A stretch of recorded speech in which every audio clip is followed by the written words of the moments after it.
Assalamualaikum warahmatullahi wabarakatuh. Bagaimana kabar sahabat? Kita ketemu kembali bersama Babe Aris untuk pokok bahasan alat bantu verifikasi pembayaran. Alat bantu verifikasi pembayaran ini kita biasa kenal dengan kartu debit dan kartu kredit. Untuk kartu debit dan kartu kredit, perbedaannya adalah di letak kepemilikannya. Sedang kartu debit itu sendiri, seperti contohnya adalah ATM, kartu ATM yang kita kenal, yaitu kepemilikannya adalah pemilik nasabah itu sendiri. Uangnya milik nasabah sendiri. Sehingga ketika transaksi menggunakan kartu debit, secara otomatis saldo akan berkurang sejumlah transaksi yang digunakan. Sedangkan kartu kredit ini, kepemilikannya adalah milik sebuah bank tertentu yang nasabah inginkan. Sehingga ketika transaksi, nanti nasabah harus melunasinya. Baiklah anak, kredit itu sendiri berdasarkan fungsinya dikelompokkan menjadi dua, yaitu cash card dan credit card. Cash card ini adalah pemegang kartu harus melunasi semua tagihan yang terjadi atas transaksinya sekaligus pada saat jatuh tempo dan tidak bisa dicicil. Contohnya ada di bawahnya, itu cash card dari Bank Hawaii. Sedangkan credit card yaitu pemegang kartu yang dapat melunasi penagihannya yang terjadi atas dirinya secara angsuran pada saat jatuh tempo. Kemudian yang kedua, kartu kredit berdasarkan wilayah penggunaannya. Kartu kredit dibagi menjadi dua, yaitu kartu kredit lokal dan kartu kredit internasional. Kartu kredit lokal yaitu kartu kredit yang hanya dilakukan dalam satu wilayah tertentu. Bisa juga untuk bank Jateng, berarti hanya khusus untuk nasabah yang berada di wilayah Bank Jateng. Sedangkan di bawah contohnya itu dari bank ini hanya khusus untuk orang asing. Sedangkan kartu kredit internasional adalah kartu kredit yang dapat digunakan di berbagai negara tergantung dari bank yang mengeluarkannya. Contohnya Visa, Mastercard, Dinnercard, atau American Card. Apa sih perbedaannya antara dari Visa dan Mastercard? Bisa nanti kita pelajari berikutnya. Kemudian yang kedua, selanjutnya, yaitu berdasarkan lembaga yang mengeluarkan. Kartu kredit dibagi menjadi 5 jenis, yaitu reguler. Reguler di sini adalah kartu kredit yang dikeluarkan oleh bank untuk melakukan transaksi. Contohnya adalah Bank BNI ini. Pemiliknya misalnya dari Putra Negara. Ini adalah produk dari Bank BNI yang mengeluarkan kartu kreditnya dengan tujuan untuk memudahkan transaksi kepada siapapun. Kemudian jenis yang kedua adalah korporasi, yaitu kartu kredit yang diterbitkan oleh bank khusus untuk nasabah perusahaan. Ini contohnya adalah Bank Mandiri kerjasama dengan Pertamina atau Pertamina kerjasama dengan Bank Mandiri. Ini contohnya untuk kartu kredit korporasi. Sedangkan yang ketiga adalah Affinity, yaitu kartu kredit yang diterbitkan karena kerjasama antar bank sebagai penerbit dan lembaga atau organisasi.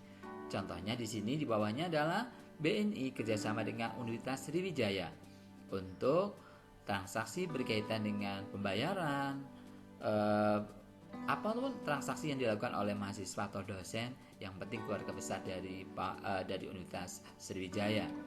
Sedangkan CO branding adalah kartu kredit yang dikeluarkan oleh bank yang bekerja sama dengan brand. Nah, di sini untuk brandingnya adalah Carrefour, sebuah swalayan. Nah, ini mengeluarkan karena sudah kerjasama dengan pihak Bank Mega, kerjasama dengan Carrefour, nah ini membranding sebuah perusahaan Carrefour-nya itu sendiri.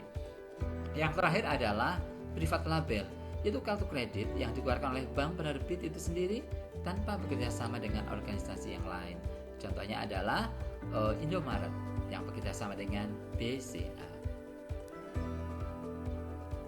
Bagian-bagian kartu kredit, kalau kartu kredit di bagian depannya selalu termuat dari adanya logo bank, nomor kartu kreditnya, nama pemegang kartu kreditnya, kemudian jenis kartunya, Visa atau Mastercard-nya, dan terakhir adalah tanggal kadaluarsanya atau expirednya. Untuk kartu kredit yang berada di belakang terdiri atas nomor kartu, kemudian tanda tangan, Kemudian 3 angka khusus dan informasi bank penerbit atau biasa disebut dengan CVV atau Cards Value Verification. Untuk CVV ini yang berada di garis bawah hitam, yang bawah hitam itu adalah tanda tangan. Ada pihak-pihak kartu kredit, yaitu ketika melakukan transaksi pembayaran dengan menggunakan kartu kredit, ada 5 pihak yang terlibat dengan kita. Yaitu pertama adalah pemegang kartu kredit, yaitu pemegang kartu e-kredit itu sendiri. Yang kedua adalah penerbit kartu kreditnya. Nah, penerbit kartu kredit ini mau dari Visa atau dari Mastercard-nya. Sedang ketiga adalah jaringan kartu kreditnya. Kemudian Merchant Acquirer. Merchant Acquirer ini adalah kerjasama antar pembuat dari kartu kreditnya. Kemudian atau merchant atau gerenya, yaitu di ATM-nya di Anjungan Tuna Mandiri yang bekerja sama. Oke, ini contohnya bagian-bagian kartu debit. Yang terjelas adalah ada nama atau logo bank penerbit. Misalnya di sini ada contohnya Bank BNI. Keterangannya adalah debit, ada keterangan debit, kemudian nomor kartu dan tanggal kadaluarsa. Sedangkan info belakang kartu kreditnya ada tempat tanda tangannya, informasi bank penerbit, dan logo rekanan jaringan ATM-nya yang berada di kartu di bagian bawah. Dan sedang prosedur penerimaan kartu debit dan debit atau kredit di kasir. Yang pertama adalah periksa fisik kartu kredit, cetakan nomor kartu, tempat tanda tangan, hologram, dan masa berlakunya. Yang kedua adalah cocokkan nomor kartu pada mesin EDC dengan nomor kartu pada fisik kartu. Yang ketiga adalah otoritas dilakukan pada saat pemegang kartu masih ada di tempat. Yang keempat adalah jangan membagi-bagi atau memilih transaksi menjadi beberapa bagian. Yang kelima, kartu yang sudah ditolak 2 kali jangan dikisahkan lagi karena dapat menyebabkan kartu diblokir. Yang terakhir adalah berhati-hatilah atas hal yang tidak wajar. Prosedur penerimaan kartu kredit atau debit. Prosedurnya adalah ketika prosedur penerimaan kartu debit dan kredit sebelum dioperasikan di mesin EDC.